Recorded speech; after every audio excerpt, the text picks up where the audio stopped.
प्यारे विद्यार्थियों नमस्कार। पथ सफलता के YouTube चैनल पे एक बार फिर से आपका स्वागत है। मैं हूं NK यादव। बात करें प्रतियोगी परीक्षाओं की और लॉकडाउन के दौरान आपकी तैयारी की। एक बड़ी संख्या में वैकेंसी आई। राजस्थान लोक सेवा आयोग पुलिस उप निरीक्षक पद के लिए आवेदन मांगे गए। आज हम लोग अनिवार्य हिंदी जो कि 200 अंक का पेपर होता है उस पर चर्चा करते हैं। पुराने ज़माने की बात, जो कि ज़्यादा पुराना तो नहीं है, जब अध्ययन अध्यापन शुरू किया था उस समय व्याकरण पढ़ाने के रूप में मेरी पहचान थी और उसके बाद हिंदी साहित्य के इतिहास की। जब ऑनलाइन चैनल पे वीडियो देखते हैं हिंदी शिक्षण व्याकरण के, तो फिर मेरी भी जिज्ञासा हुई कि क्यों ना विद्यार्थियों को एक मार्गदर्शन दिया जाए व्याकरण का। इससे पहले आपने जो भी वीडियो देखे वो देखे हिंदी साहित्य के इतिहास के। तो आज हम लोग व्याकरण पे बात करेंगे कि व्याकरण की तैयारी किस तरह से की जानी चाहिए और छोटे छोटे उदाहरण जिनके द्वारा आप लोग अपनी व्याकरण को थोड़ा मजबूत कर सकते हैं और उसमें रुचि उत्पन्न कर सकते हैं। सबसे बड़ी बात जो आपको मैं बताने जा रहा हूँ वह यह है कि आमतौर पर स्कूल जब हम लोग करते हैं उस समय हमें हिंदी की व्याकरण या तो पढ़ाई नहीं जाती या हम लोग रुचि नहीं लेते। फिर जब बात आती है, कई बार विद्यालय में जब हम लोग छोटी कक्षाओं में जाते हैं और बच्चों से वर्णमाला की बात करते हैं तो मुस्कुराते हैं, लेकिन उनका आत्मविश्वास एक अलग तरह का होता है। उनसे संज्ञा की परिभाषा पूछी जाए, सर्वनाम की परिभाषा पूछी जाए, भेद पूछे जाएं तो वे आत्मविश्वास से बता देते हैं। लेकिन जैसे ही 9 से 12th की कक्षाओं में जाएं, कॉलेज की कक्षाओं में जाएं और उसके बाद जब प्रतियोगी परीक्षा में विद्यार्थी जब पढ़ने मार्गदर्शन लेने आता है और उससे यही सवाल पूछे जाएं तो वह अज्ञानतावश या पुरानी स्मृति याद न आने के कारण बड़ा अजीब सा चेहरा बनाता है और सिर नीचे झुका लेता है। कुछ इस तरह की अरुचि, कुछ इस तरह की समस्या और कुछ इस तरह का परेशान होना स्वाभाविक होता है, क्योंकि हम लोगों ने लास्ट बार व्याकरण पढ़ी होती है यदि हम BA या स्नातक में प्रथम वर्ष में अनिवार्य हिंदी लेते हैं तो।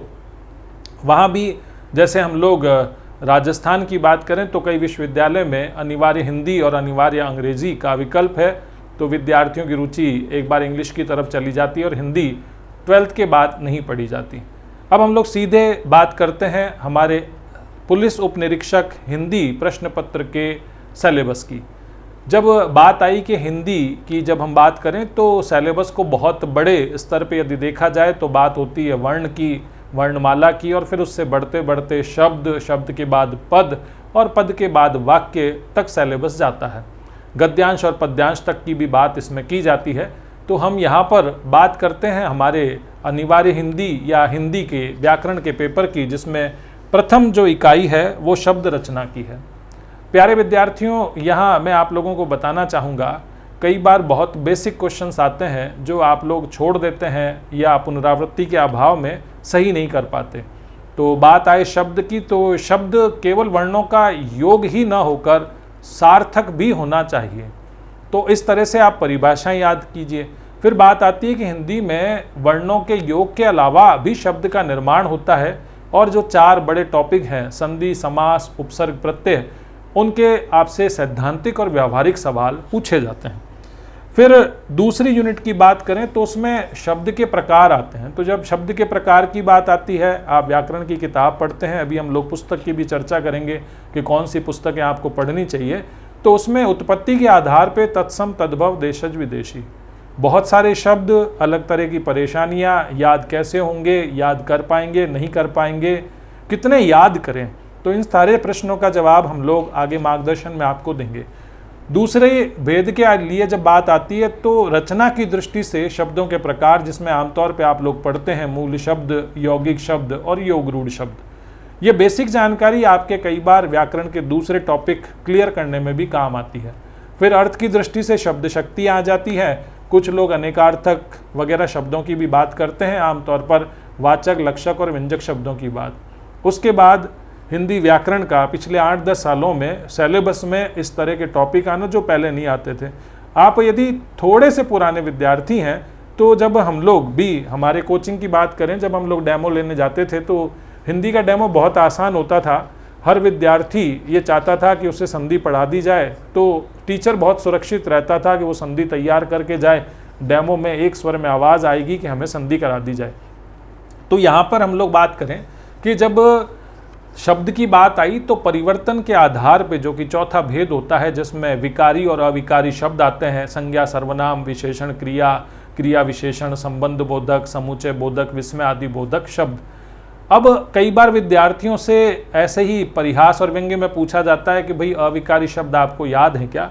बहुत अच्छे से आप अपनी कमजोरियों को स्वीकार करें। बात आती है कि जितने अच्छे से हमारे संज्ञा, सर्वनाम, विशेषण, क्रिया तैयार होते हैं, उतने अच्छी तरह से क्रिया विशेषण, समुच्चय बोधक, संबंध बोधक और विस्मय आदि शब्द तैयार नहीं होते। अब इनको पढ़ने का तरीका क्या? सीधा सा मैं हमेशा विद्यार्थी जो भी मेरे संपर्क में आए एक बात कहता हूँ कि व्याकरण के पहले आप नियम बहुत अच्छे से तैयार करें, रटने की बजाय उसे रूटीन में डालें। जैसा कि हम लोग हिंदी साहित्य में भी कहा करते थे कि आप किसी विषय को एक दिन में 4 बार पढ़ें, उसकी बजाय 4 दिन में 1-1 बार पढ़ें तो ज़्यादा स्थायी होते हैं। तो पहले नियमों का बहुत अच्छे से अध्ययन करें, उन्हें स्थायी करें और उसके बाद उसे अप्लाई करना सीखें।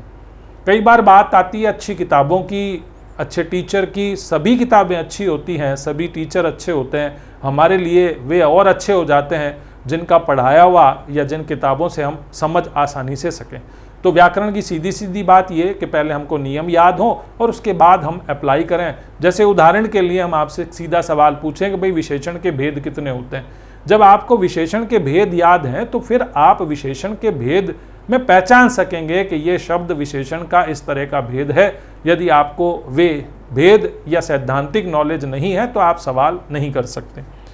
बात करें तीसरी यूनिट की, कई बार हम लोग जब सिलेबस डिस्कशन की बात करते हैं तो टीचर कह देता है कि भाई ये टॉपिक मेरे हैं और ये टॉपिक आपके हैं। तो तीसरी यूनिट आमतौर पे विद्यार्थियों की होती है, लेकिन याद कीजिए बचपन के दिन या जहाँ पर आप लोग एक जिज्ञासा लेके टीचर के पास जाते थे हिंदी के और पूछते थे कि सर इस शब्द का अर्थ क्या होगा, और वे फटाक से बता देते थे और हमें आश्चर्य होता था कि उन्हें इतने शब्द याद कैसे हैं। जो हिंदी के टीचर होते हैं या आप भी थोड़े दिनों के बाद उस शब्द का विश्लेषण करके उसे याद करना सीखेंगे। जैसे उदाहरण के लिए आप पर्यायवाची याद कर रहे हैं, पर्यायवाची याद करते समय एक बात आती है कि हम पर्यायवाची कैसे याद करें। छोटी छोटी ट्रिक बेस पे आपको बता दिया जाता है कि आप जल के पर्यायवाची याद कीजिए, ज जोड़ दीजिए कमल का हो जाएगा, द जोड़ दीजिए जल के पीछे तो बादल का हो जाएगा, धी जोड़ दीजिए तो समुद्र का हो जाएगा। इस तरह की कई ट्रिक बेस होते हैं जो आप लोगों को याद करने होते हैं। तो इस तरह से हम इंडिविजुअल टॉपिक वाइज याद करेंगे। इनका भी यही है कि आप रोज़ाना इसको अभ्यास में लाएं और अच्छी अच्छी किताबें पढ़ने के बाद में सबसे बड़ी समस्या ये आती है कि आप 2-4 किताबें पढ़ ली उसके बाद और उस चक्कर में आप थोड़ा सा ध्यान रखें, गाइड की तरफ ना जाएं। बहुत अच्छे से आपका सैद्धांतिक नॉलेज तैयार हो जाए उसके बाद आप 9th से 12th की CBSE RBSE में जो व्याकरण की किताब लगी है उससे आप अपना अभ्यास कर सकते हैं। फिर बारी आती है कि शब्द शुद्धि, एक ऐसा टॉपिक जिस पे हम लोग झिझकते हैं। अब इसमें एक सीधा सा है कि आप अभ्यास करेंगे या थोड़ी लंबी मेहनत करेंगे तो 150 से 200 शब्द ही होते हैं जिनका आप लगातार अभ्यास करें तो आपकी शब्द शुद्धि कभी गलत नहीं हो सकती। स्वर की गलती को पहचाने, व्यंजन आधा है पूरा है उसको पहचाने, संधि समास उपसर्ग प्रत्यय की गलती होती है आमतौर पर, आप उन्हें पहचाने। किस तरह से आप संज्ञा से विशेषण बना रहे हैं तो गलती हो गई, विशेषण से भाववाचक संज्ञा बना रहे हैं तो गलती हो गई।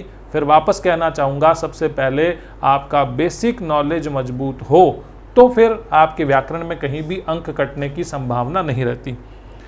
फिर आती है व्याकरण की कोटियाँ। जैसा कि आपको कहा गया था कि संज्ञा, सर्वनाम, विशेषण, क्रिया आपके बहुत अच्छे से तैयार होते हैं क्योंकि आप लगातार पढ़ते हैं। कुछ तरह की इसी तरह की समस्या इस व्याकरण की इकाई में आती है पर सर्ग, कारक चिन्हों को कहते हैं सीधा सा। अब मजाक के तौर पे हम लोग कई बार कह देते हैं कि साहब कारक चिन्ह बोलिए, विद्यार्थी कहता है साहब कर्ता ने कर्म को करण से और उसके बाद मौन हो जाता है या गलत बोलता है। परीक्षक या पेपर बनाने वाला, पेपर सेटर थोड़ा सा स्मार्ट है तो वो आराम से आपको आगे के 4 नंबर, 5 नंबर, 6 नंबर, 7 नंबर कारक क्रम से पूछ सकता है और आपकी लंबी तैयारी धरी की धरी रह जाती है यदि आप इस सवाल को राइट नहीं कर पाए। तो इन सब चीज़ों का भी आप थोड़ा सा ध्यान रखें। लिंग, वचन, पुरुष, काल, वृत्ति, पक्ष और वाच्य। वृत्ति, पक्ष और वाच्य एक नए टॉपिक हैं। और एक चीज़ और मैं आप प्यारे विद्यार्थियों आपसे कहना चाहूँगा, कभी भी कंपटीशन में कोई टॉपिक टफ है, आपको समझ में नहीं आ रहा है, उसे छोड़ के ना जाएं, उसके पीछे पड़ जाएं, लगातार उसे पढ़ें। क्योंकि सीधी सी बात सेम ऐसी की ऐसी स्थिति जो पेपर बना रहा है उसके साथ भी आएगी या उनके साथ भी आएगी। तो हम लोग ऐसे टॉपिक बहुत अच्छे से तैयार करें, सैद्धांतिक बहुत अच्छे से तैयार करें, प्रसिद्ध उदाहरण अच्छे से तैयार कर लें, ताकि ये सवाल पूछा जाए तो हमारे गलत ना हो। वाक्य रचना की बात आए तो बहुत छोटी सी बात होती है कि वाक्य की परिभाषा जब हम पढ़ते हैं कि साहब वाक्य पदों का योग होता है, उसमें योग्यता और उसमें आकांक्षा की पूर्ति, आसक्ति जैसी विशेषताएं हो, और उसके बाद रचना की दृष्टि से वाक्य 3 प्रकार के जो माध्यमिक स्तर की कक्षाओं में आपको मिलते हैं, और अर्थ की दृष्टि से वाक्य 8 प्रकार के होते हैं। अब यहाँ पर मैं कई बार जब कक्षाओं में बात आती चलते फिरते पूछ लेते हैं, हाँ बेटा अर्थ के आधार पे वाक्य के 8 प्रकार बताइए। अब मेरा यह मानना है कि आपका सैद्धांतिक ज्ञान बहुत मजबूत होना चाहिए, लेकिन आपके जो व्यावहारिक उदाहरण है वो इतने सरल सहज होने चाहिए और लंबे समय तक स्मृति में टिकने चाहिए, ताकि यदि कहीं हम थ्योरी भूल जाएं तो उन व्यावहारिक उदाहरणों से हम परीक्षा में प्रश्न हल कर सकें। अब बारी आई वाक्य शुद्धि की, तो वाक्य शुद्धि में पूरा का पूरा जो व्याकरण आपका पढ़ा हुआ है, वर्ण से लेकर शब्द से लेकर पद से लेकर कारक चिन्ह, क्रिया, सहायक क्रिया वगैरह सभी तरह की गलतियां, वचन संबंधी गलतियां वगैरह, कई बार हम लोग टीचर्स को ये सुनते हुए आराम से मिल जाते हैं या ऐसा कहते हुए देख लेते हैं कि वो कहते हैं कई बार के साथ वाक्य शुद्धि तो कोई किसी की तैयार नहीं करा सकता, आप 100 नियम लिख लीजिए, 101वां नियम पूछ ले तो क्या। ऐसा कुछ नहीं होता। वाक्य शुद्धि के कुछ फिक्स पैटर्न होते हैं, जब आप तैयारी करेंगे अच्छे से तो पता चल जाता है कि इस तरह के क्वेश्चन आते हैं। जैसे एक बहुत छोटा सा सामान्य नियम हम लोग यहाँ एक रुचि के लिए लेते हैं कि एक जैसा अर्थ देने वाले 2 शब्दों का प्रयोग वाक्य को अशुद्ध कर देता है। बहुत पुराना उदाहरण, विंध्याचल पर्वत हरा भरा है प्रातः काल के समय, इस तरह के बहुत से उदाहरण हैं। और आप जब भी प्रतियोगी परीक्षा के पुराने पेपर देखोगे तो आपको ये क्वेश्चन मिलेंगे। कारण क्या है कि एक सा अर्थ देने वाले 2 शब्दों से वाक्य अशुद्ध होता है। ये लगभग हर व्याकरण की किताब में आपको मिलेगा। तो वाक्य शुद्धि में इस तरह के कुछ फिक्स 25-30 जगह होती है जिस पैटर्न पे क्वेश्चन बनाए जाते हैं। विराम चिन्हों का प्रयोग बहुत सामान्य से पिछले कई परीक्षाओं में आपने देखा कि हम लोग अभ्यास नहीं करते। मैं प्यारे विद्यार्थियों एक बार फिर आपसे कहना चाहूँगा, विराम चिन्ह का सवाल ठीक उसी तरह का सवाल है जैसे व्याकरण के अन्य टॉपिक हैं। हमें पता हो अल्प विराम क्या है, पूर्ण विराम क्या है, उसका संकेत कैसा है, अर्ध विराम क्या है, आगे जाके 3 में अटकते हैं हम लोग, विवरण चिन्ह क्या है, योजक चिन्ह क्या है। तो इस तरह के क्वेश्चन जब आपको पूछे जाते हैं तो सबसे पहले विराम चिन्ह सही है या नहीं है उससे पहले आपको ये पता होगी ये अल्प विराम है, ये अर्ध विराम है या पूर्ण विराम है, ये लाघव चिन्ह कहलाता है, ये हंस पद है। इस तरह के कई बार बेसिक क्वेश्चन आपसे पूछे जाते हैं और आप अभ्यास या पुनरावृत्ति के कमी के कारण उस क्वेश्चन को गलत करके आते हैं। फिर हम लोग बात करें लोकोक्ति मुहावरे, सैद्धांतिक सवाल कि लोकोक्ति और मुहावरों में बेसिक अंतर जो है, मुहावरे क्रियापद होते हैं, पीछे ना लगा रहता है, नहीं हो तो आप होना या ना लगा सकते हैं। अब सीधा सीधा जब क्रियापद होता है तो मुहावरा विकारी है, उसमें काल वचन लिंग के आधार पर कुछ ना कुछ परिवर्तन होगा। लोकोक्ति लोक विश्वास में प्रचलित कथाओं पर आधारित होती है। अब मैं आपको पैटर्न बताता हूं, जब आप पुराने पेपर का विश्लेषण करेंगे, हम पिछले पेपर का विश्लेषण करके आपको एक दिन बताएंगे, वहां पर बात आती है हम लोग बहुत मेहनत कर रहे हैं लंबे समय से, इस लोकोक्ति का ये अर्थ है, इस मुहावरे का ये अर्थ है, और वहां पे क्वेश्चन पूछ लिया निम्नलिखित में से कौन सी लोकोक्ति नहीं है, कौन सी लोकोक्ति है, निम्नलिखित में से कौन सा मुहावरा है और कौन सा मुहावरा नहीं है। यदि बेसिक नॉलेज नहीं है तो आपकी जो इतनी सारी मेहनत की हुई वो आपकी बेकार हो जाएगी।